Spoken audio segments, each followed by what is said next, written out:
Trump annonce la fin de la guerre, Israël s'y oppose.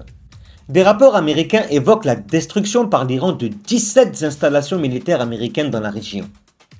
Des détails passionnants ces dernières heures.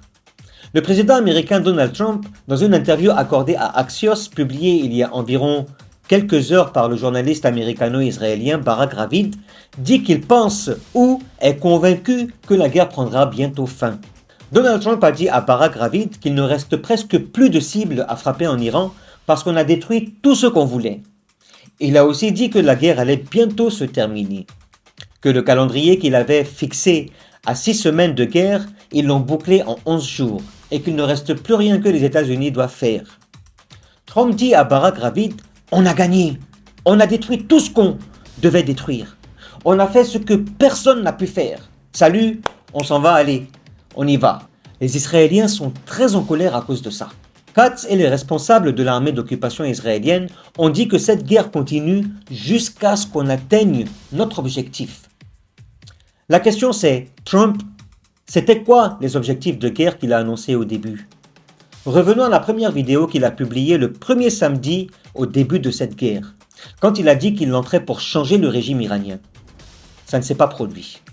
Il entrait pour détruire le système de missiles balistiques. Ça ne s'est pas produit. Il entrait pour détruire le programme nucléaire iranien. Ça ne s'est pas produit. Il entrait pour que l'Iran ne soit plus une menace pour les pays voisins et les intérêts américains. Et ça non plus, ça ne s'est pas produit. Donc Donald Trump ment. Donald Trump n'a pas gagné cette bataille. On peut même dire qu'il a échoué à atteindre ses objectifs. Donc on peut considérer militairement qu'il a été vaincu dans cette bataille parce qu'il n'a remporté aucune victoire jusqu'à maintenant. Alors là, il essaie de trouver n'importe quoi pour créer un moment et dire « J'ai fini les gars, j'ai fini, allez, je me tire de l'Iran. Et merci pour vos efforts. » Il va y avoir un problème entre lui et Israël dans les jours qui viennent parce qu'Israël veut continuer. Mais parler des objectifs de guerre et de l'échec de Trump se résume dans des rapports de la presse américaine elle-même, notamment une enquête du New York Times, avec images satellites montrant que l'Iran a détruit 17 installations américaines militaires et diplomatiques depuis le début de cette guerre.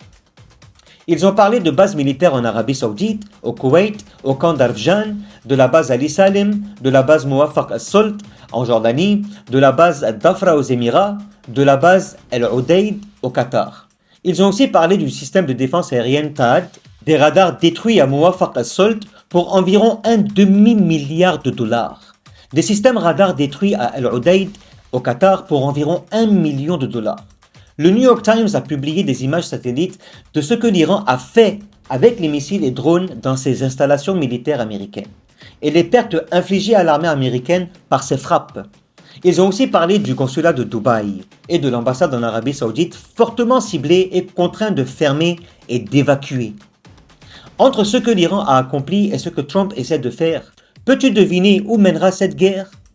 Peux-tu dire si les États-Unis et Israël ont atteint leur objectif ou non? Dis-moi ton avis dans les commentaires. Tu vois que la déclaration de Trump aujourd'hui noie complètement l'opinion publique dans des déclarations contradictoires. En fait, Trump a réalisé, vu les pressions qu'il subit, que cette guerre avec l'Iran n'atteindra aucun, et je dis bien aucun, de ses objectifs. Si vous avez aimé cette vidéo, n'oubliez pas de vous abonner à ma chaîne afin de me donner plus de force, de liker la vidéo, de la partager, de commenter et d'activer la notification afin de ne rien rater de mes prochaines vidéos. Salam.